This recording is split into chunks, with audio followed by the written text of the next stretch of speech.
The book of Daniel, we see the 11th chapter, verse 32. But the people who know their God shall be strong unto exploits. తమ దేవుని ఎరుగువారు బలము కలిగి గొప్ప కార్యములు చేసేదరు. దేవుని స్తుతిస్తున్నప్పుడు, ప్రార్థిస్తున్నప్పుడు ఆయన ఎంత గొప్పవాడో మనం ప్రార్థనలో చెప్పాలి. ప్రభుని తెలిసినంత మాత్రాన అయిపోలేదు. పర్సనల్గా దేవునితో నీకు ఇంటిమెసీ ఉండాలి. దేవునితో నీకు పరిచయం ఉండాలి. ఆ దేవునితో నువ్వు నడక, నీ ప్రార్థన జీవితం, నీ ఆత్మీయత, భక్తి ఆయనతో కూడా ఐక్యమై ఉండాలి. అందుకే బైబిల్ చెప్తుంది మత్తయి 22:29 దేవుని ఎరుగకపోవడం వల్ల గొప్ప కార్యాలు మనం చేయలేకపోతున్నామట. దేవుని లేఖనములను గాని ఆయన శక్తిని గాని ఎరుగక పొరబడుచున్నారు అన్నాడు. అంటే లేఖనాలు తెలియకపోతే మనం పొరపాటు పడతాం. ఈ లేఖనాలు ఎరిగి ఉండడమే దేవుడిని ఎరిగి ఉండడం. అందుకే బాగా బైబిల్ చదవండి. బైబిల్ చదివేటప్పుడు దేవుడు ఎవరో, ఆయన మనసంటి ఇందులో ఉంది. ఆయన మనసంతా మీరు తెలుసుకోవచ్చు. ఒక ఆథర్ పుస్తకాలు రాస్తాడు. అతను పుస్తకాలు చదవగానే పలానా ఆథరే రాస్తుంటాడని మీకు అర్థం అయిపోద్ది. ఎందుకంటే అతని ఆలోచనలు ఎలా రాస్తాడో మీకు తెలిసిపోద్ది. ఇక్కడ దేవుని ఈ యొక్క పుస్తకానికి ఆథర్ ప్రభువే, రచయిత. ఆ రచయిత అయిన ప్రభు యొక్క మనస్సు, ఆలోచనలను ఇందులో పెట్టాడు. ఆయన బాగా తెలుసుకోవాలంటే ఏం చేయాలి? బైబిల్ బాగా చదవండి, వాక్య లేఖనాలు బాగా తెలుసుకోండి. దేవుడిని మీరు ఎరిగి ఉంటారు. మరి దేవుడిని ఎరగడం వల్ల నాకేం కలుగుతుంది?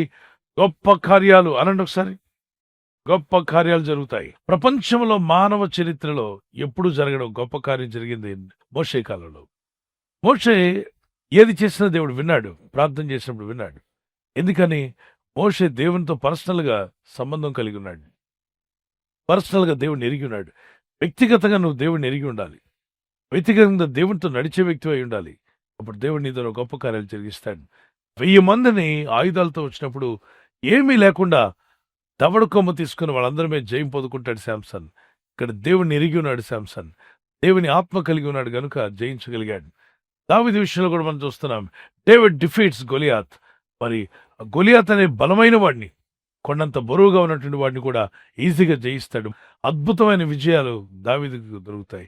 ఈ విజయాలు ఎలా పొందగలిగాడంటే దావీదు దేవుణ్ణి ఎరిగి ఉన్నాడు ప్రార్థన ద్వారా. దావీదుకు ఒక అలవాటు ఉంది. దేవుణ్ణి ఆరాధించేవాడు, ప్రార్థించేవాడు, మొరపెట్టేవాడు. మరి గొలియాత్ అనే క్రూరుడు చంపాలని ప్రయత్నం చేస్తున్నాడు. ఆ క్రూరుడిని జయించడానికి దావీదు చేతుల్లో ఏమీ లేకపోయినా జయించగలుగుతాడు. ఒక చిన్న రాయితో గొప్ప విజయాన్ని పొందుకుంటాడు. గొప్ప కార్యాలు జరుగుతాయి అన్నాడు కదా. దేవుణ్ణి ఎరిగిన వారి వల్ల గొప్ప కార్యాలు జరుగుతాయి. షల్ వి ప్రే. పరిశుద్ధమైన తండ్రి, ఈ వాగ్దానం నేను నమ్ముచున్నాను. నమ్ముట నా వల్లనైతే నమ్మువారికి సమస్తము సాధ్యమన్నావు నాయన. చెప్పిన వాగ్దానాన్ని బట్టి అద్భుతమైన మహోన్నతమైన కార్యాలు జరుగునుగాక.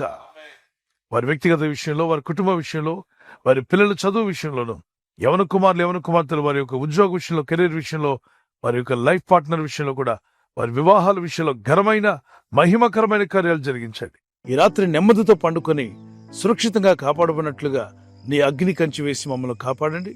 మీ చిత్తములో కొనసాగే కృప అందరికీ దయచేయమని యేసుక్రీస్తు ప్రశస్త నామములో వీరందరికీ చక్కని నిద్ర దయచేసి తెల్లవారు లేచి కృపను మాకిమ్మని క్రీస్తు నామములో అడిగి వేడుకుంటున్నామా పరలోకపు తండ్రి. ఆమేన్, ఆమేన్. ఈ వాగ్దానాన్ని మీతోనే ఉంచుకోకుండా లైక్ చేయండి, షేర్ చేయండి. అనేకులు ఈ యొక్క ఛానల్ సబ్స్క్రైబ్ చేసుకోమని తెలియపరచండి. సబ్స్క్రైబ్ చేయని వారు కూడా సబ్స్క్రైబ్ చేయండి. Good night. God bless you.